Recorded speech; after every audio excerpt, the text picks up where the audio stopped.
একটা হাজবেন্ড যদি দুটো বিয়ে করে 7 সালের জন্য জেলের ভিতরে যাব এখন।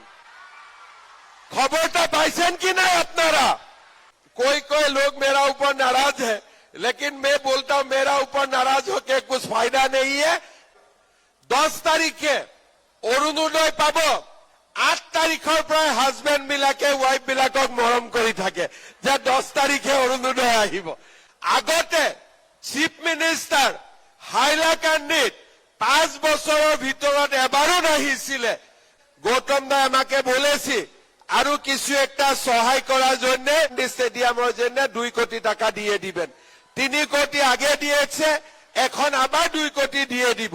কংগ্রেসের সময়ে এগুলা কিছু হয়েছিলাম না, খালি কংগ্রেসের সময়ে টাকা দেও চাকরি নেও। আমি হাইলাকান্দিতে মেডিকেল কলেজ করিও দেখাই দিবেন কি আমার হাইলাকান্দিতে মেডিকেল কলেজ হবে।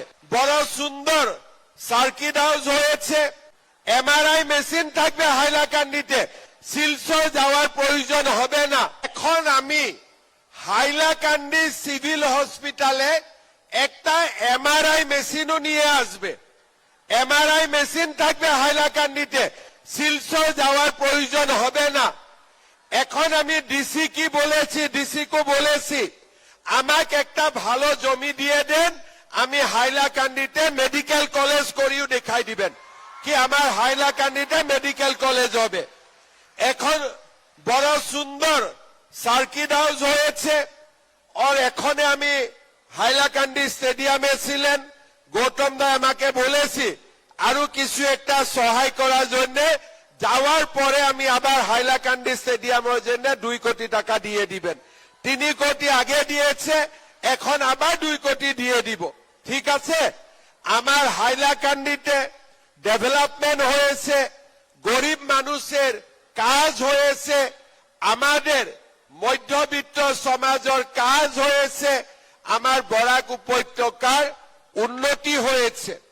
কংগ্রেসের সময়ে এগুলা কিছু হয়েছিলাম না, খালি কংগ্রেসের সময়ে টাকা দেও চাকরি নেও। কিন্তু আজকে আমার সরকার কি রকম চাকরি দিয়ে, কোনো টাকা পয়সার কথা নাই, ভাল করে পঢ়িব লাগে, চাকরি পাব লাগে, কোনো 1 টকা ঘোষ দিব নালাগে।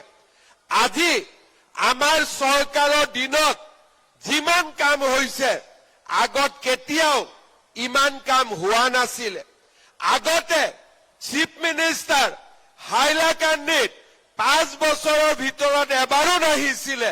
মই চিফ মিনিষ্টাৰ হোৱাৰ পিছত হাইলাকান্দিত 6 মাসের ভিতরে একবারটো আহুয়ে, হয়নে নহয়?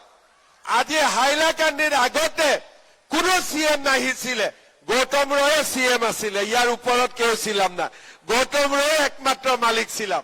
হ্যাঁ না গৌতম দা? হ্যাঁ, এখন গৌতম দাও আছে, সঙ্গে সঙ্গে আমিও 6 মাসে একবার আছে, আমার বাকি মন্ত্রীগুলাও আছে। এখন বরাক উপত্যকা হাইলাকান্দিতে ডেভেলপমেন্ট হয়েছে, মায়েদের জন্য কাজ হয়েছে, ছেলে মেয়েদের জন্য কাজ হয়েছে।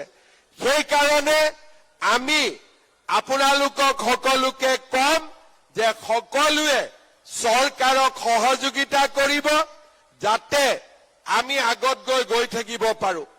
এতিয়া অসমত আৰু এটা নতুন আইন আহিছে, আপোনালোকে গম পাইছে, এটা নতুন আইন আহিছে। একটা হাজবেন্ড যদি দুটো বিয়ে করে 7 সালের জন্য জেলের ভিতরে যাব এখন। খবরটা পাইছেন কি নাই আপনারা? খবরটা পাইছেন কি নাই?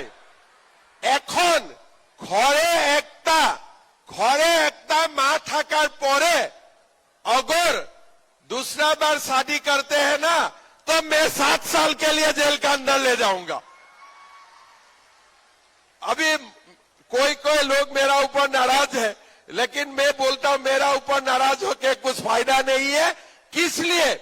कोई जो ऐसा काम करते हैं, ये लोगों का जेल का बाहर नहीं, अंदर रहना चाहिए, और हम सबको अंदर कर देने वाला है। ইয়াতে আছে নেকি দুটা বিয়া কৰোৱা কোনবা? 2-3টা বিয়া কৰোৱা আছে কি নাই? যোনে যোনে আছে, এতিয়াৰ পৰা কি হ'ব, আমার একটা মা ঘরে থাকার পরে দুবারা শাদি কেউ করতে পারবেন না, ঠিক আছে? दूसरा बार शादी করার মতলব হাইলাকান্দির জেলে 7 সালের জন্য বন্দী। বাস এটা আমি এখন নিয়ম করে দিয়েছে। আমার সরকারের সময়ে এনেকে মা সকলৰ কাৰণে নতুন নতুন স্কিম, নতুন নতুন আইন আজি আমি আনি আছো, আৰু তাৰ কাৰণে আজি মা সকলৰ ঘৰত সন্মান বাঢ়ে। 10 তাৰিখে অৰুণোদয় পাব, 8 তাৰিখৰ পৰা হাজবেণ্ড বিলাকে ৱাইফ বিলাকক মৰম কৰি থাকে যে 10 তাৰিখে অৰুণোদয় আহিব। ঠিক কৈছো কি নাই? মই ঘরে সম্মান বাড়েছে কি নাই? অরুণোদয় পাওয়ার পরে সম্মানটা বাড়েছে না ঘরে?